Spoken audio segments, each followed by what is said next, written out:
Today I'm going to teach you my set piece strategy, the one that I use, yeah? This isn't the set piece strategy, it's my set piece strategy. Let's get into it. Alright, so the first thing that we've got is the set piece takers, yeah? And this is pretty self-explanatory, innit? So if you've got anyone that's green in certain areas, those are the ones that you're going to want to put in the certain areas. So for example, I've got Kevin De Bruyne right here. If I wanted to make him my left-sided corner taker, I just have to drag him, put him there, and then he is going to be my... Why isn't it there going on, bruv? Right, I fixed it. Cool. Anyway, that's the example. Because he's got high corner taking, which is 16. You can see from up here, go down, 16 corner taking. I'll make him my corner taker.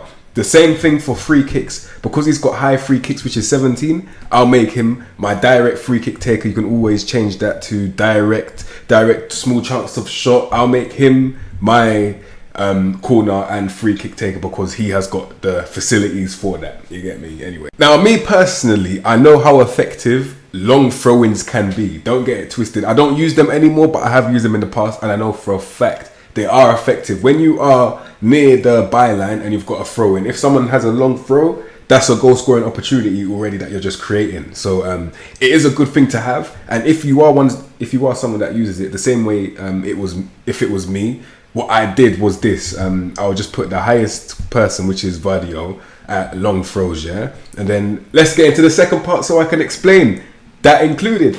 Alright, first set piece that we've got is the corners, yeah? So this is like the main one, and we've met them on defend. So basically for the defend roles, all you want is the box to be congested. That's it. You just want as many men in the box as possible because you're defending, and you don't want some random 6'9" lamppost to just come and just jump over all your man. So you want as much man as you can in there, bruv. You get me? Anyway, that's for the right and the left. Location left, location right, bruv. Same thing. We both want them on defend, both flipping congested as possible. Now, this is the bit where I'm getting involved now. So the attack here is me always. You've got these different kind of options you've got to choose from. You've got mixed, short, near post, far post, edge of area, and 6-yard box. For corners, I will always recommend near post, because if you've got someone that is good in the air and is strong, that guy, he's getting hella goals, bruv. I tell you for now, like, he's getting hella goals. So for example, I've got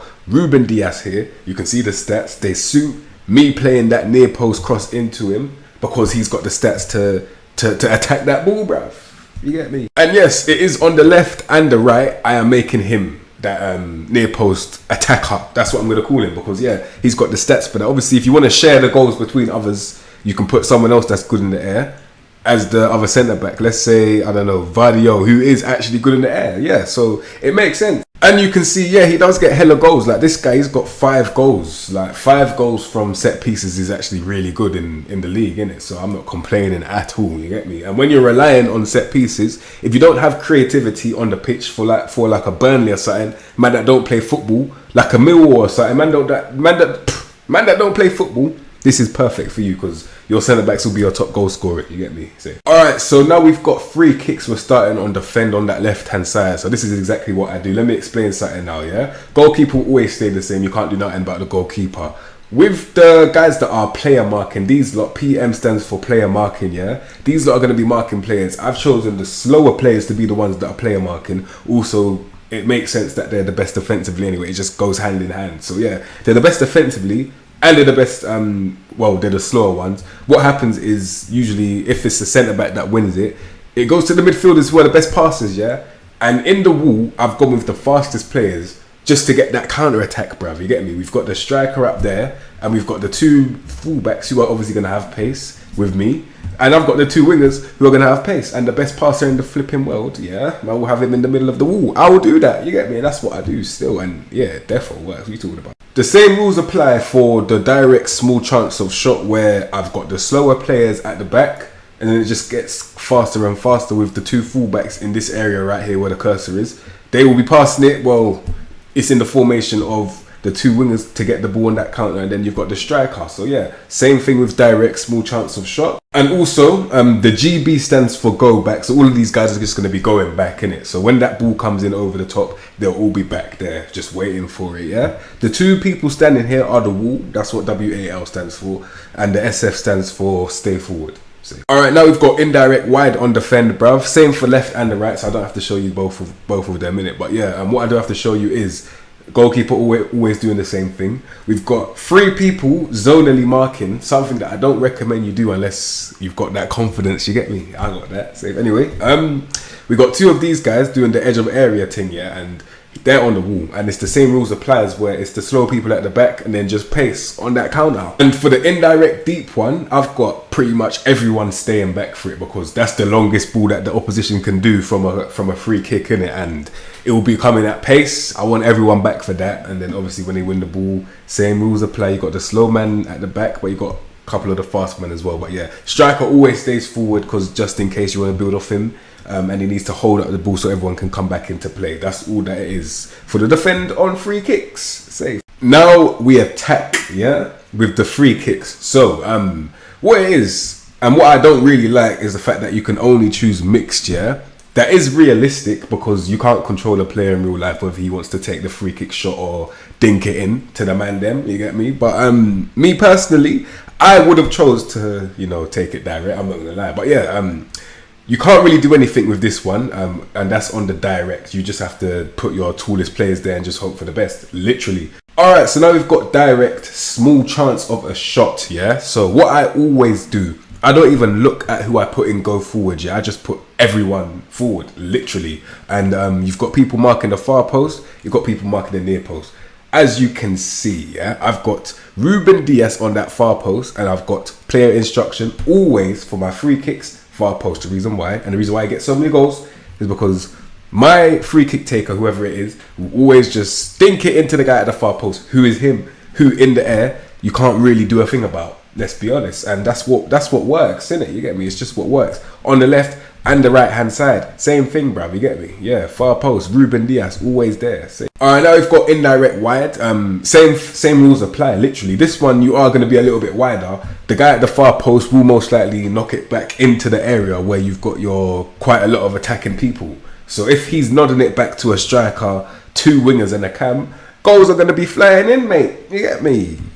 And obviously we've got the same thing for indirect deep, bruv. That deep cross that comes, that one whippage, yeah. Man's getting that when man's got 18 bravery. You don't care, bruv. And this is what I'm saying. That's just an example, but you need to get a centre back that's good in the air, that's brave and that's strong, literally. And yeah, that's a bruv. When you've got someone that you can rely on for set pieces, it's beautiful. Trust me. Shout out Armando. That guy gave me like a hat trick with one centre back before from set pieces alone, bruv. So yeah, I ain't lying. Trust me, set pieces, they can definitely match the work in the dunya. You get me? All right. So the last one that we've got is the throw-ins. Yeah. So I'm not gonna lie. On average, let's be honest, you don't really play up against teams that use the long throw technique. It's very rare. In fact, it's extremely rare. I rarely see it, innit? Like, I rarely see a team that I'm playing against throw the ball in long to the box, bruv. It's rare. So that's why I didn't touch anything. I just let them do their thing, bruv. I'm not gonna lie. For the defending, left and right, I ain't touched nothing. I ain't gonna lie to you. Now we've got attack, yeah, and this is the one I did take into consideration. I'll be honest, bruv. So yeah, Vadio is the best at taking the long throws, obviously, but I don't really care about that because I'm not using them. Safe. Anyway, what I chose was the quick one. The reason why is because I read the description. I was like, yeah, I need that. And the description reads, well, let me just tell you what I took from the description, yeah? It allows you to maintain a high tempo. I use custom gegenpress. It's probably called Babadoo or something. And yeah, listen, it works, innit? Like, listen, when you're getting pummeled and the ball goes out of play, you want a breather. Not with this tactic, bruv. Man just throw it straight back and you keep on getting pummeled, bruv. You get me? No profanity. Anyway, yeah, that's literally what happens. And yeah, I put the creative players that he's throwing it to. So yeah, you're just getting in all different directions. Man, just getting pummeled, bruv. You get me? Simple as say. Oh no, it's not the last one. We've got another one. We've got the most basic one that I don't think I need to help you with. You get me? But if you do need help, let me help you. Cool. Penalties. Let's be real. You need to choose the person who. Not only you want to get the golden boot, because that's me, Haaland always, but you want that person that is actually good at taking penalties, Haaland. And yeah, that's just an example, but yeah, you need someone, preferably you want all greens, but if you can't get that, just get a high yellow or orange, whatever the colour is, yeah. And yeah, that's penalties. See. You already know I had to get an example in there of the corners at least, bruv. So we've got Porro taking it, and the person I put on the near post was, I think that's Laporte, bruv. I put Laporte on there. So let's see what happens, bruv. You get me? So man take that corner, man just run up on it. No one's touching him. You get me? Bruv, no one can touch this guy. And this is what happens, isn't it? As long as you've got someone that's good in the air, that will happen a lot, bruv. Yeah. Or at least he'll head it back to someone and get an assist. He'll get a hell of assists, bruv. You get me? Yeah. That's it. And that is my set piece strategy. You get me? So yeah. If you like that video, like that video. If you found anything helpful, like that video. Subscribe to the content you know what to expect from me, and I'll see you in the next episode, bruv. Safe.